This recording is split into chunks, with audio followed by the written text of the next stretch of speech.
Well, actually, into today's video, we're going to have a look at the weather for the next 8 to 10 days. In today's video, takes us to the start of 2015. Can you believe we're nearly at the end of the year? Being a very, very warm year. It's almost certainly going to be the warmest year on record.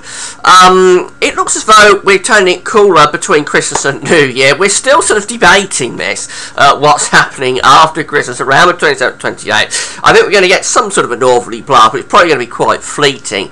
And then we're going to split about what happens after that. Does it stay frosty and cold, or does the Atlantic quickly roll back in and turn the winds into the southwest? We'll have a look at the charts in a moment. Before I get on with that, just say about the ads. There's links to articles. Most of the pages at GazObvious.com have a browser widgets. Any articles that you're interested in, please do just click through. And also there's yellow weather related ads on most of the pages as well, so see what those ads are about and click through them if that's what you would like to do. So just starting off with what's happening in the stratosphere. This is the forecast temperature chart from the GFS model for the next couple of weeks in terms of the stratospheric temperature over North Pole. The idea behind this is that when you get warming in the upper layers of the atmosphere in the stratosphere, when it warms up, it can propagate down into the troposphere. This is over the Arctic, also over the pole, can propagate down into the troposphere, and if it does that, the warming can start to set up blocking areas of high pressure over the Arctic. So when you get a warming over the pole, it's one of the things that can precede a cold spell. There are caveats, of course, because just because you get warming over the pole and just because you get blocking over the pole doesn't necessarily mean we in this particular part of the world will get cold. With blocking, what's always important is exactly where the blocking is sitting, because somewhere it's going to be on the cold side of the block, somewhere will always be on the warm side of the block. Nature, the weather, the atmosphere is always looking for a balance, it's always looking for an equilibrium. So if one place is cold, another place will be on the warm side. So it doesn't guarantee anything, but it is one of the things that we look at to see whether we've got the chance of blocking appearing. It does appear that we're going to start to get quite a big warming in the stratosphere over the pole over the next couple of weeks. So let's just have a quick look at this. This is at 10 HPA, right at the top of the stratosphere, and these are the forecast charts, as I say, for the next couple of weeks. We're starting here on the 23rd of December, so today, and as we run through the charts, keep an eye on all of this yellow over here across Russia, really over Russia and Siberia. Not yet infiltrating to the pole. This is the pole just here under all of the cold blue colours. So running through, we see that warming gathers pace over Russia and Siberia. This probably all feeds back, by the way, to that very rapid increase in snow cover that we had across the Siberian plain through October. When you get that later on in the winter, it tends to translate into increased chances of blocking, probably through stratospheric warming. So yeah, we've got big warming taking place across Russia. You can see that the colours are coming up, turning more and more intense with time. We're going through to the 29th, 30th of December. Really intense colours appearing now. Not the red colours, but certainly very significant warming taking place, and notice it's beginning now to start to infiltrate into the North Pole itself. This blue area is starting to shrink here over the top of the pole as these warmer colours begin to push in.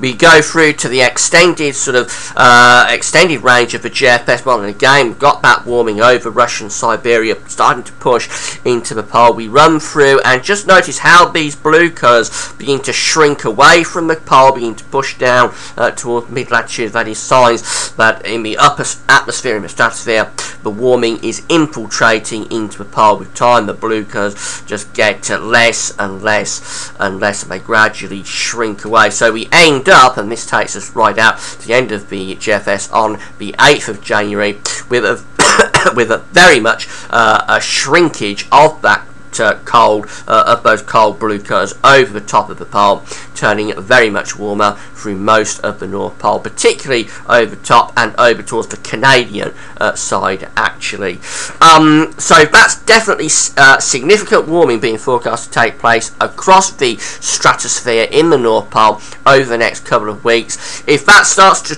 propagate down into the troposphere, going lower down into the atmosphere, that may start to bring the increased chance blocking areas of high pressure over the North Pole. It takes a couple of weeks really to start to feed through the system, so may not be until the middle and last days of January that we begin to see these blocking areas of high pressure showing up. And as I say, we might not necessarily be on the cold side of the block, but nevertheless, it could be mid-late January that we start to see some evidence of some blocking. This is the ECMWF forecast.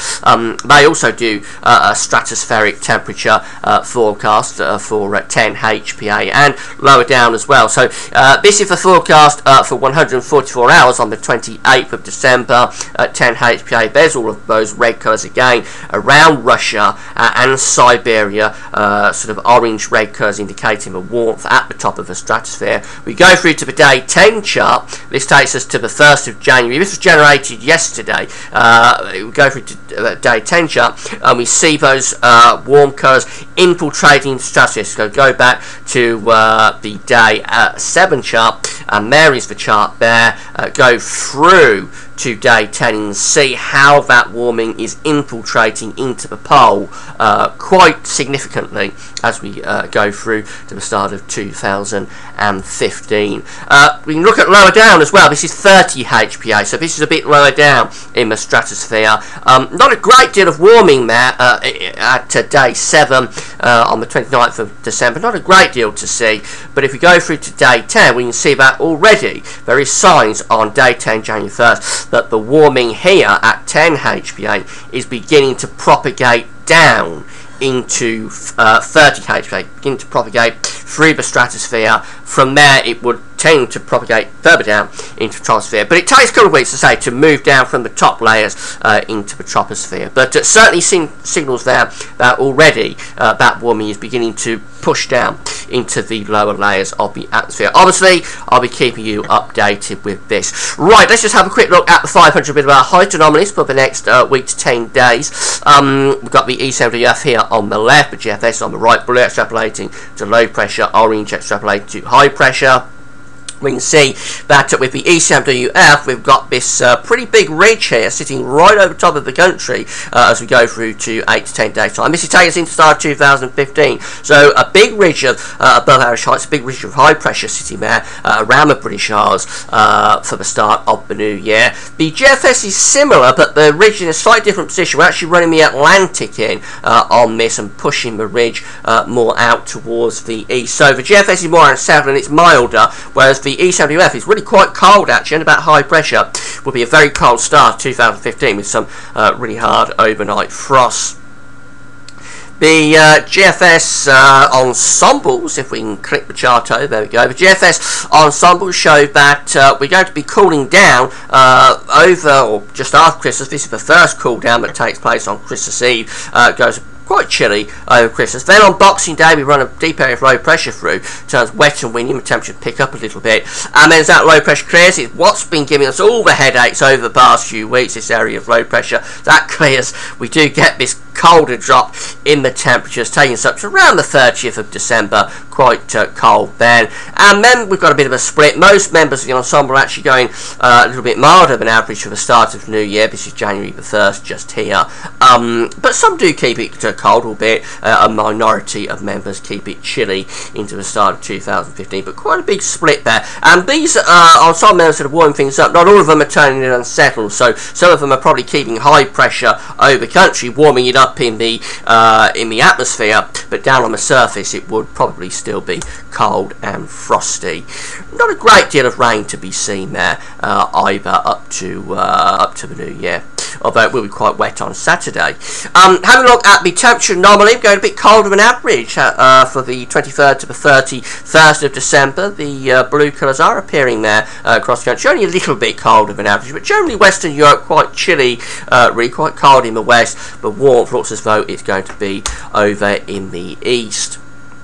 The precipitation anomaly coming out near normal, actually a little bit wetter than average, interestingly, in the south, and a little bit drier than average in the north. You don't often see that, but overall it's near normal, and that's really down to what's happening on Friday into Saturday, Boxing Day into Saturday. That low pressure that comes in, going to bring a very active weather system, which will have a lot of rain with it. It could stall through Saturday in the south and give a very wet day across England and Wales, so that's what's going on just there. But overall, not deviating all that far from the average. So this is the GFS chart for Saturday. There's that area of low pressure that's been giving us all the headaches over the last few days. That's exiting away to the east, and we're putting down this cold northwesterly wind. There's a weather front, a cold front associated with this, and as I say, it could get stuck across England and Wales and give a very wet day. And we'll be having to watch out for that turning to that rain turning a little bit to snow on the back edge, because this cold air could undercut. We won't know until nearer the time frame when the high resolution models begin to pick up on this, but it's one to watch out for. We could get a bit of an undercut of the cold air if that weather front does linger in the south, and that could turn things to snow. I don't think it'll be huge amounts of snow, but maybe a dusting in places. Following on behind, very cold air and heavy snow showers to Scotland. As we move through into Sunday the 28th, we're in that northerly flow. That could bring snow showers to the north and the east, but mainly dry weather out in the west, to be honest. It will be cold, though, with temperatures potentially not getting all that far above freezing on Sunday the 28th. Coldest day of the winter so far, probably. Moving through to the 29th, high pressure over the country, so that will be a cold, frosty day, very hard frost to begin, and again at night, but already signs that the Atlantic is beginning to come back into the northwest of Scotland, and the Atlantic just steamrollers through really as we go up in towards the new year. Here it comes on New Year's Eve, bringing the winds back into west and the southwest as the high pressure declines away. That rotates rain across the country, but the temperatures do lift up quite significantly. We move through into day 10, January the 2nd, and we're bringing an Atlantic flow through, so it's generally quite mild with a little bit of rain. But as we saw on the high anomaly chart, the ECMWF wants to keep things cold going out to the new year. So this is the chart with the low pressure for Saturday the 27th, bringing this low pressure through, wet and windy day. The ECMWF takes it on a slightly different track as we go through to Sunday the 28th. The low pressure actually come down across the country, sit across northern France. We're pulling the winds round into the east. Now I'm not sure if this would bring a risk of snow to England and Wales. It would depend on what sort of temperatures we've got over Germany. The upper air temperatures don't really support snow with this. If we was having a lot of cold air over Germany and the low countries, though, low level cold air, that could be a scenario for snow, but I think it's more likely to be rain and perhaps little bits of sleet. But it's a different solution really with how that low pressure is handled, taking it to the south of the country and pulling the winds in from the east. So even now the movement and the way that low pressure behaves on Saturday is still not pinned down, can you believe? It's Tuesday today.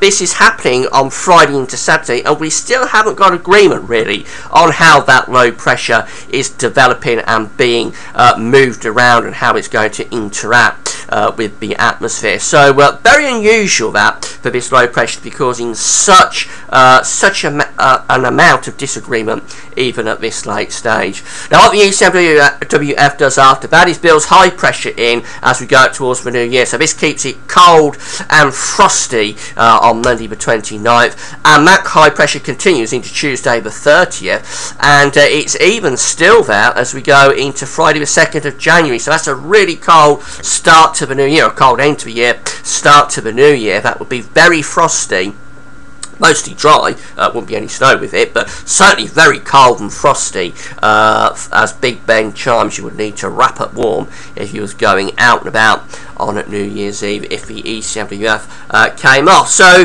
well, we've still got disagreements for the New Year period, but we've still really got disagreements on how this low pressure is going to develop on Saturday. Quite amazing that even so late on, we just still don't really know exactly how that low pressure is going to come into the country and then clear the country. Does it clear to the east of Scotland, or does it go down over France and pull winds in to the east? So I'm going to have a bit of a headache tomorrow because for Christmas Eve I'm doing the weekend forecast for the whole of the Christmas period going up to New Year. I'll probably have a bit of a headache trying to do that, to be honest, unless we get some proper agreement on what's happening with that low pressure. So disagreement there, but the bigger picture is that we have got warming appearing in the stratosphere over North Pole. As we go into the start of the new year, we could begin to maybe start thinking about getting some blocking over the pole. That's it for now. Thanks for watching.